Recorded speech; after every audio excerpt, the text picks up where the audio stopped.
Justus, você gravou um vídeo apoiando a candidatura do Bolsonaro. Por que você resolveu fazer isso? Olha, acho que eu não gosto de generalizar, mas 90% dos empresários do Brasil, ou das pessoas de bom senso, cansaram, né, do que estava acontecendo com o país. Dos desmandos, da corrupção, da roubalheira, da falta de caráter, uma série de coisas que nós vínhamos assistindo nos últimos 16 anos, vamos falar assim, de PT no Brasil, né?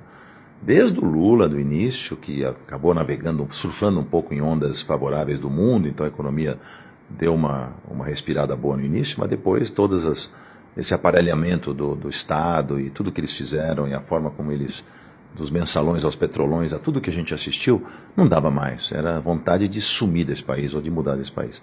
Você chegou a pensar nisso? Em mudar do Brasil e ir embora? Eu cheguei a pensar que eu te falar sinceramente, se o PT voltasse agora de novo, o Brasil não resistiria mais 4 ou 8 anos. Aí ia para os Estados Unidos. Miami? Tenho casa lá, ia morar nos Estados Unidos, ia ficar lá, que é um país... Desmontar os teus negócios aí, eu ia vender tudo. E não é só eu não, viu? Muita gente. Entendeu? O Brasil não dava mais para assistir.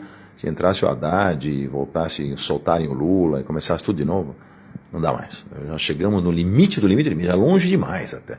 É que o Brasil é rico demais e nós não conseguimos destruir ele ainda totalmente, mas está à beira da catástrofe, né? Então, sem nenhum exagero, né? E eu acho que os empresários, eles pouco se mobilizaram durante todos esses anos. E muitos deles se aliaram, né, a essa história. Se tem governo, eles estavam juntos, né, lambendo as tetas do governo e tentando se beneficiar de algum jeito. Chegou um momento que eu fui até convidado, por ser um empresário muito conhecido, articulado, muito tal, com um bom respeito do público e dos jovens, principalmente, até por causa do aprendiz, etc., para eu me candidatar à presidência. Tal. Fui convidado por partido grande para isso, muito antes do Bolsonaro. Não vou ser agora antiético para dizer, mas na época, até para Brasília, eu fui, o marqueteiro do presidente, o Alcinho Moco, me convidou para uma conversa lá, foi até com o presidente, eu fui falar. Não, foi para o MDB. Essa era uma das opções, essa seria uma das opções, não chegou a nem avançar. Mas foi uma das conversas que eu tive, entre outras que eu tive. Partido Novo? E não importa agora quais partidos, vamos deixar de partido de lado, mas o que importa é que eu sentia que eu não tinha o perfil. E cá entre nós, nem eu nem Luciano Huck, teríamos o perfil de tomar facada do jeito que eu... Não por causa da facada, eu quero dizer isso só para como ilustração, né, metáfora, uma analogia, para mostrar o que esse cara está capaz de fazer, a coragem que ele tem, entendeu? E talvez a gente não fosse tão a fundo.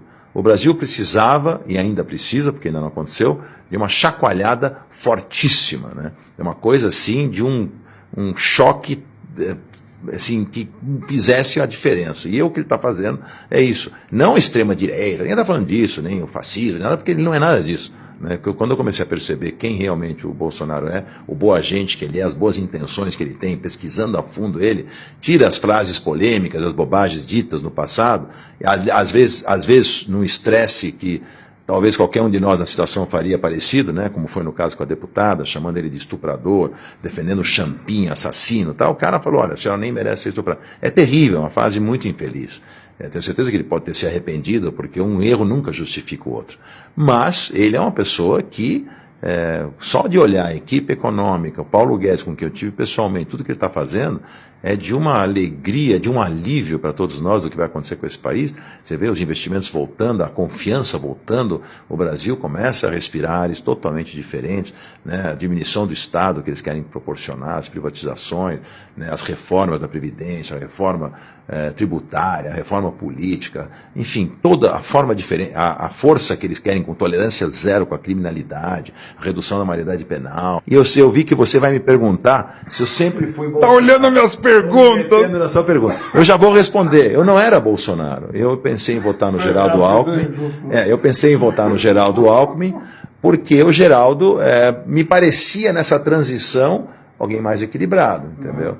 Mas não é porque o Geraldo caiu nas pesquisas, não, porque eu comecei a acompanhar o que o Bolsonaro estava fazendo. E as promessas dele, o jeito dele falar, e o jeito de... Eu comecei a ficar, e os outros empresários conversando comigo, alguns enfáticos, como o Luciano Hang, por exemplo. Ju, você tem que... Quando eu fui falar com o Luciano, eu fui tentar convencê-lo de que o Bolsonaro era um risco para nós. E ele me convenceu ao contrário, entendeu?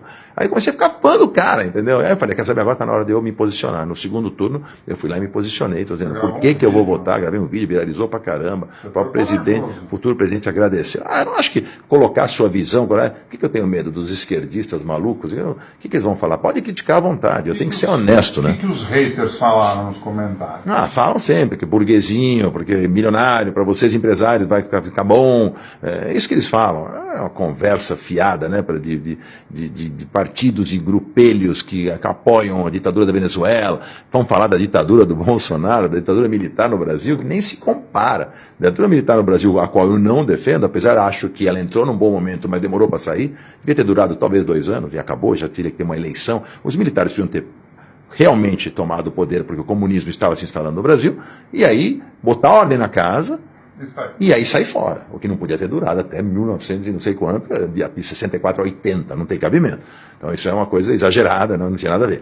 Mas comparar com o que acontece nos países, né, comunistas, e que ainda existem poucos, né, quase nenhum é mais, e os caras querem esses pseudo-intelectuais, artistas que ainda defendem essa coisa do Estado, né, que nós abominamos, né? Então agora eles vão ver como funciona um Estado democrático realmente, uma economia liberal, onde a livre iniciativa vai reinar. O Brasil vai abrir até para o comércio mundial, vai parar de ficar protegendo a incompetência das indústrias que não conseguiram competir com as empresas lá fora e ficavam se escondendo atrás, né, das benesses do Estado. Isso tudo vai acabar. O Guedes diz que vai fazer isso devagar, porque vai quebrar a indústria brasileira, mas vai melhorar muito a nossa competência a hora que começar a entrar aqui livremente as empresas de fora, entendeu?